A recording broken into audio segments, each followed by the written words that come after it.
Assalamualaikum warahmatullahi wabarakatuh. Berjumpa lagi dengan saya, Amin. Pada video kali ini kita akan mempelajari bagaimana algoritma Dijkstra itu dapat bekerja. Algoritma Dijkstra adalah salah satu algoritma pencarian atau algoritma searching. Nah, di video kali ini kita akan menggunakan beberapa kota-kota yang dekat dengan kota Medan. Nah, jadi nanti kota-kota itu akan kita coba hitung dulu berapa jarak-jaraknya dan berapa poin-poin yang saling terhubung. Oke, langsung saja kita lihat. Nah, pada gambar ini, di peta ini bisa kita lihat, ini adalah peta dari Sumatera Utara ya. Nah, ini ada beberapa poin yang saling terhubung antar kota. Yang pertama itu di sini ada Medan sebagai pusatnya. Nah, ini Medan. Kemudian di sini ada Tanjung Morawa. Ini Tanjung Morawa ya. Nah, Tanjung Morawa. Kemudian di sini ada Galang. Ini Galang yang bawah ini. Nah, ini Galang. Kemudian naik ke atas ini ada Lubuk Pakam. Nah, ini Lubuk Pakam. Kemudian kita geser sebelah sini, ini ada Perbaungan. Nah, kemudian kita ke paling atas, ini ada Belawan. Nah, Belawan. Kemudian di Belawan itu selanjutnya ada Hamparan Perak. Nah, di sini nih Hamparan Perak ini. Nah, selanjutnya Stabat dan Stabat ada Binjai. Dan untuk yang terakhir ada Namo Ukur. Nah, tentunya dalam beberapa poin-poin kota yang terhubung ini masih banyak beberapa titik-titik yang saling terhubung. Misalnya dari Stabat itu bisa langsung ke Hamparan Perak. Oke, dari Hamparan Perak itu bisa langsung ke Medan. Nah, dari Binjai itu bisa juga langsung ke Hamparan Perak. Nah, oleh karena itu penggambaran dari peta-peta ini akan disempurnakan pada aplikasi gambar sebagai berikut. Oke, nah ini berikut beberapa titik-titik yang dibuat semakin sederhana menggunakan salah satu aplikasi gambar. Nah, di sini ada beberapa poin yang saling terhubung ya di peta ini. Nah, untuk sederhananya kita akan lihat pada poin-poin yang sudah ditentukan menjadi sebuah graf ini. Nah, di sini kita bisa lihat beberapa titik-titik dan nodes yang saling terhubung. Nah, kita bisa perhatikan dari Namo Ukur, Binjai, Stabat, Hamparan Perak, Medan, kemudian Tanjung Morawa, Galang, Lubuk Pakam, Perbaungan, dan hingga Belawan. Nah, untuk setiap jaraknya itu menggunakan jarak asli dari Google Maps. Nah, sebagai referensi, misalnya Namo Ukur ke Binjai itu berjarak 18 km. Nah, ini adalah salah satu satuan kilometer. Nah, berdasarkan graf ini, kita bisa menentukan untuk jarak-jarak mana yang paling efisien ya dari jumlah bobotnya.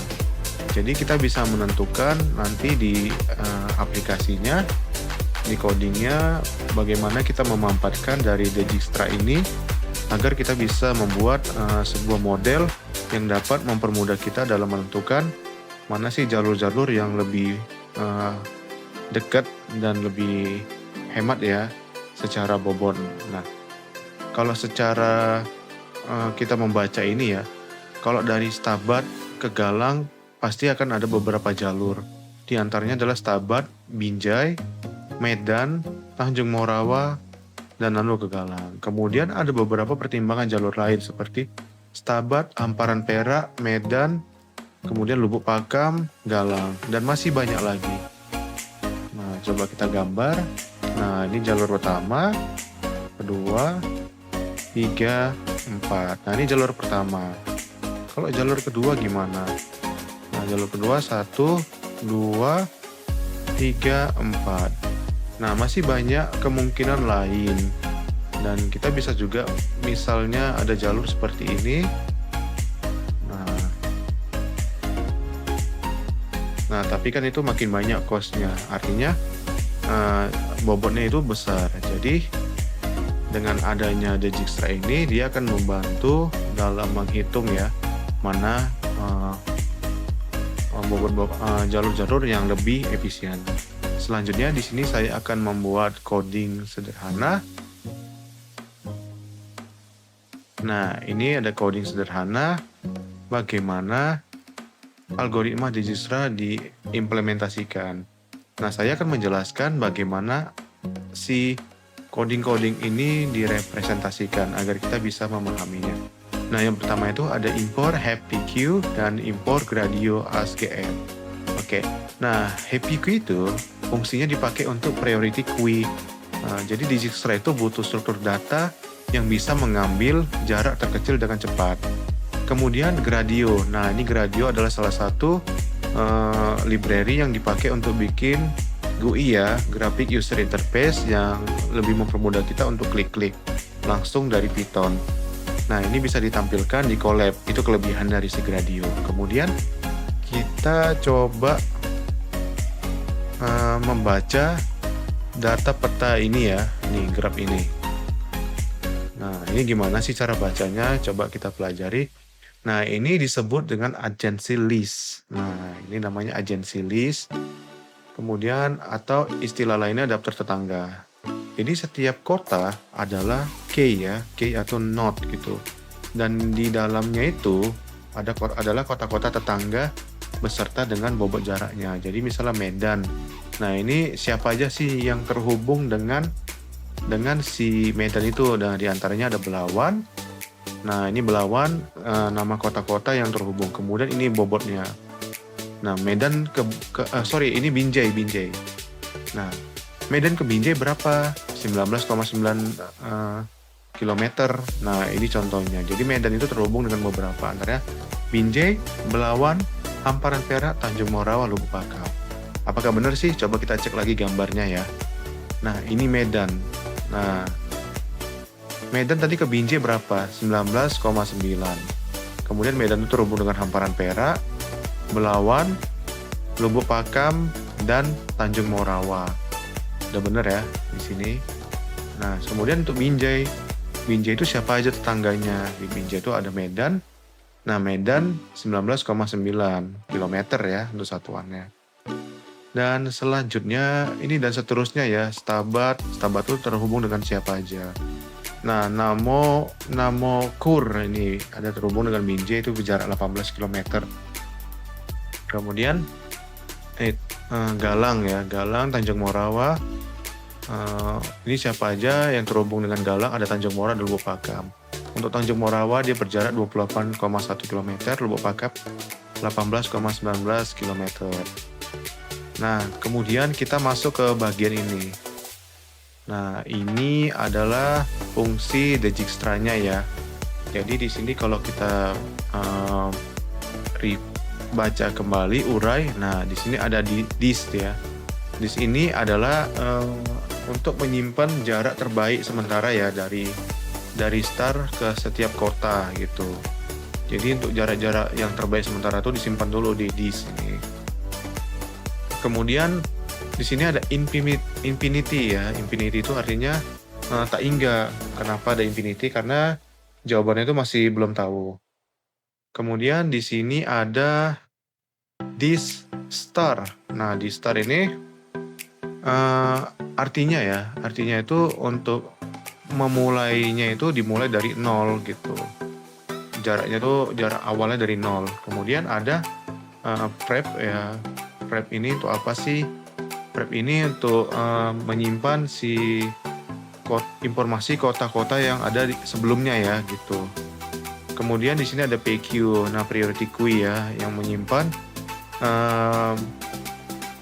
pasangan ya, pasangan dari jarak dan kota gitu. Oke, selanjutnya. Jadi untuk kode ini ya, kode yang Dijkstra ini fungsinya itu untuk menyimpan jarak terpendek sementara, dan fungsi prep-nya ini, nah itu untuk menyimpan dari si jejak rutenya gitu. Oke, selanjutnya di sini kita akan membahas tentang coding ini. Nah, jadi di sini tadi kita menggunakan fungsi dari happy key ya.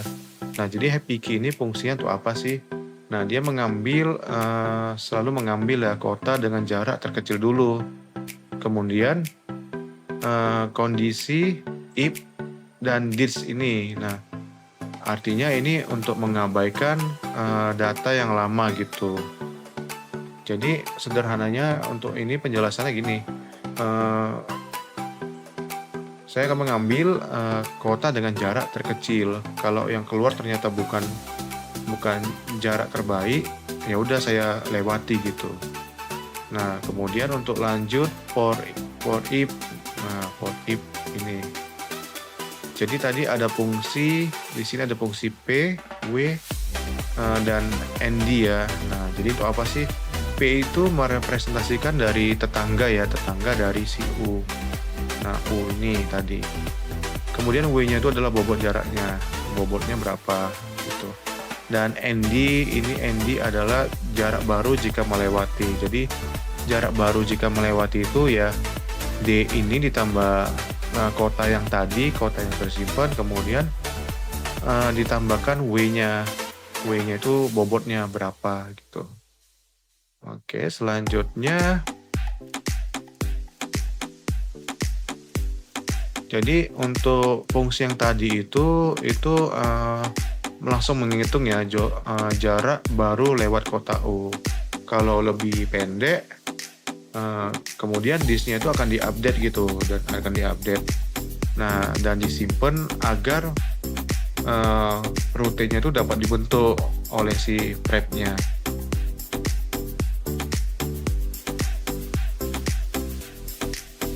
Kemudian di sini ada fungsi build pad-nya. Nah, ini fungsi build pad. Untuk apa sih? Nah, jadi kalau si algoritma Dijkstra-nya ini udah selesai, kita akan punya rep gitu, prep ya. Jadi untuk fungsi selanjutnya itu adalah si prep targetnya ini. Mana si prep target ya. Nah, jadi prep target itu dia memberitahu dari kota sebelum target gitu apa aja yang dilewatinya. Jadi nanti kita mundur dari target sampai start. Nah, sini. Karena kita mundurnya dari belakang, jadi makanya dia untuk jalurnya itu di reverse ya, dibalikkan. Jadi untuk sederhananya build pad ini gini. Kita mundur dulu ketika udah mencapai target, kita coba mundur lagi untuk melihat apakah rute yang kita pilih itu sudah tepat dan tidak menyasar gitu. Dan dia rutenya berurut ya, jadi tidak ngasal gitu dan akhirnya menyasar. Kemudian yang untuk yang terakhir ini adalah fungsi dari si gradionya agar dia bisa menampilkan GUI-nya, graphic user interface-nya, agar kita mudah dalam mengsimulasikan bagaimana si algoritma Dijkstra ini. Baik. Nah, di sini adalah tampilan dari GUI-nya. Jadi untuk list kota tadi sudah dibikin dalam model dropdown ya. Nah, ini model dropdown. Dan semua kotanya sudah ada dan terlist ya. Dan ini untuk kota tujuannya juga udah ada. Jadi akan lebih mudah dalam membantu kita ya untuk menggunakan bagaimana menentukan rute yang paling mudah dan paling cepat. Oke, kita coba di aplikasi Gradio Lab-nya ini. Nah, ini yang tadi kita buat. Bentar.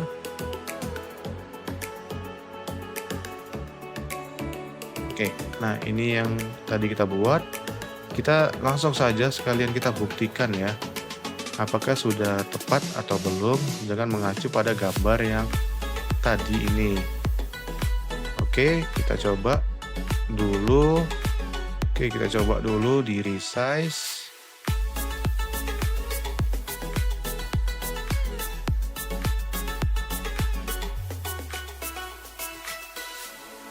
Oke, nah ini dari resize.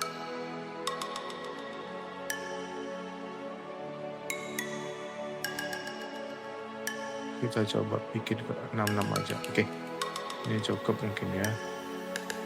Baik, di sini kita akan coba menghitung medan keperbaungan ya. Medan keperbaungan. Nah, ini medan keperbaungan. Nah, untuk perkiraan itu bakal ada beberapa rute ya. Nah, misalnya Medan, Lubuk Pakam, Perbaungan. Kemudian ada dari Medan Tanjung Morawa, Lubuk Pakam, Perbaungan. Kemudian ada Medan dan langsung ke Perbaungan.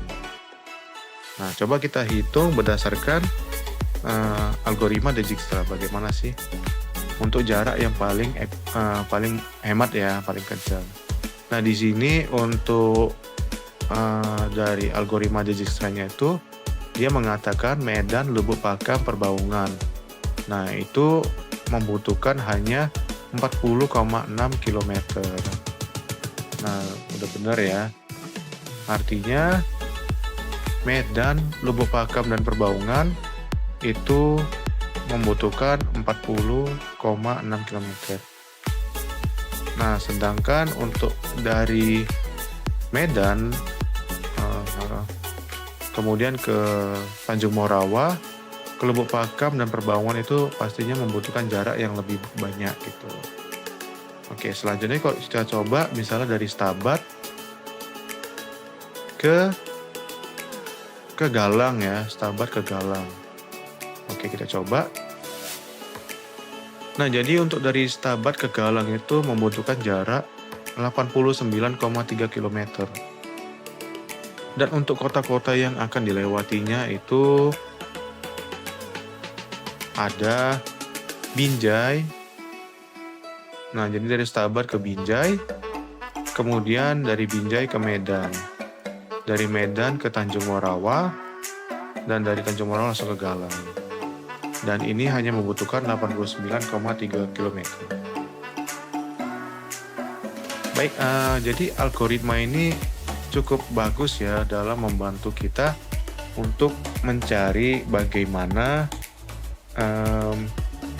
suatu jarak itu dapat ditentukan berdasarkan dengan bobotnya gitu, dan lebih efisien menggunakan melalui jalur yang mana saja.